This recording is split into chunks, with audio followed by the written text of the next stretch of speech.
guys, this is the Alan Spears. So, getting back into the swing of things of doing videos, and I know my hair's a mess, but it was windy out there, and it happens to hair. It comes in contact with wind. So, I cited this video because something really struck me, kind of, I don't know, sweet justice in some way. Yesterday I was on Yahoo, and I'm not exactly a fan of Yahoo because it keeps these really disgusting articles on their little thing longer than they really need to. And yeah, I'm not interested in the baby and the handsaw. I'm not interested in that. So anyways, I was scrolling down and I saw this interesting article from Iran about this fire festival that is pre-Islamic. I mean, it is pagan.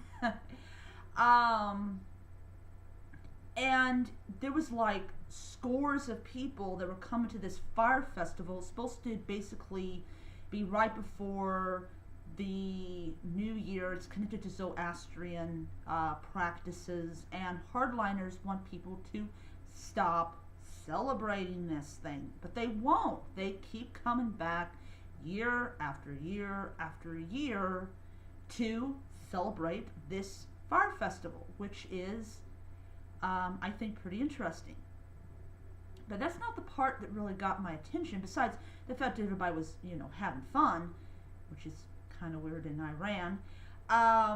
But this one line got me really interested. And what I'm going to do is I'm going to give you guys a link to the article, and you go and see how quickly it takes you to find what I'm talking about. There is actually people in Iran that is interested in reconnecting to the cultural practice or the folk practices. Basically, they're interested in their ancient roots. And I was telling my mom about this, must have been, I think I was telling her today about it, and I told her, I said, well, this is what happens when people basically reach their wits' end when it comes to oppressive religion. They will look for something that is different from the oppressive religion that they're forced to be a part of. I mean, come on. I mean, there's so much blowing up and spewing of hatred and all this type of stuff before someone says, I'm tired of it. I'm absolutely fed up with it. I'm going to go and see what my ancestors were doing.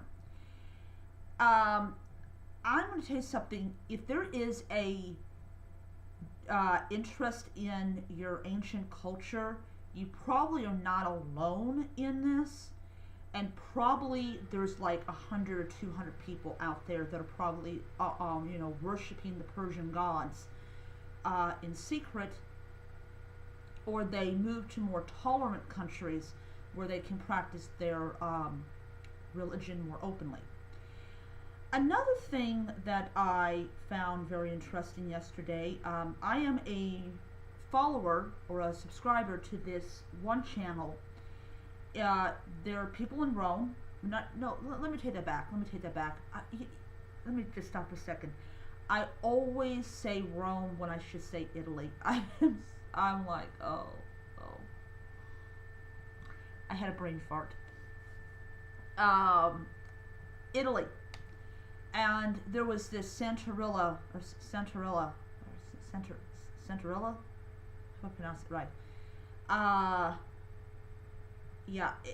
They were burning incense, and they were pouring wine, and it was a really wonderful ritual. I could not understand anything that they were saying because I don't speak Italian. I'll be honest, guys. When I was in high school, they had two foreign language courses you could choose from. You could choose Spanish, which I suck at badly, and I got a scarf from Spanish class. And they had French, and I chose French because French is like the language of love. yeah, it's Aphrodite approved. And but they didn't have Italian. If they had Italian, I definitely would have taken it. But everybody was speaking Italian, and I didn't understand anything they were saying, but I could really feel the piety that was coming through that video. So a lot of interesting things that I saw yesterday. I really, really hope that there's some resurgence of Persian belief system, because I'm going to tell you something, it has to be a heck of a lot better than what's being practiced in Iran now, with terrorism and all that type of stuff. So just a little bit of a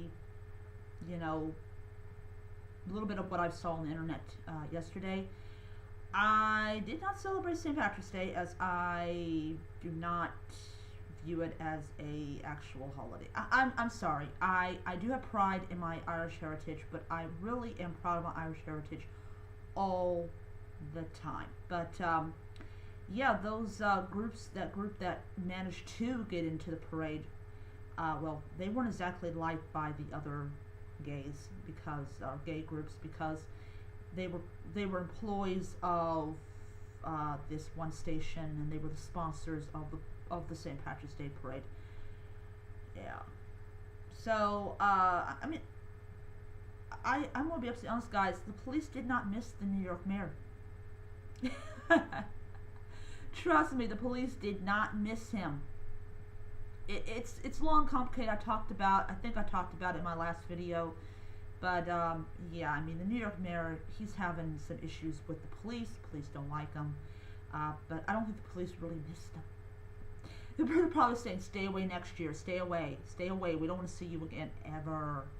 So, yeah, I mean, he was making it sound as though, there was no gays at all in the parade. I mean, I'm not a fan of him. I'm not. And the reason why I'm not a fan of him is because he wants to get rid of the horse-drawn buggies. And he is in line with PETA, who butchers animals. I'm sorry, I have to let that out, guys. PETA is not your friend. They will euthanize the horses. Trust me on that. And then they'll sell the meat, and they'll sell the meat and hide it under beef. So yeah, I don't like PETA. So I'm going to let you guys go. Hope you guys have a very, very wonderful remainder of your week. And I'll be back. I might do a section video for the book that I started back in, it must have been December or something like that. I don't know. I'm going to start the book. So I'll see you guys then. Bye.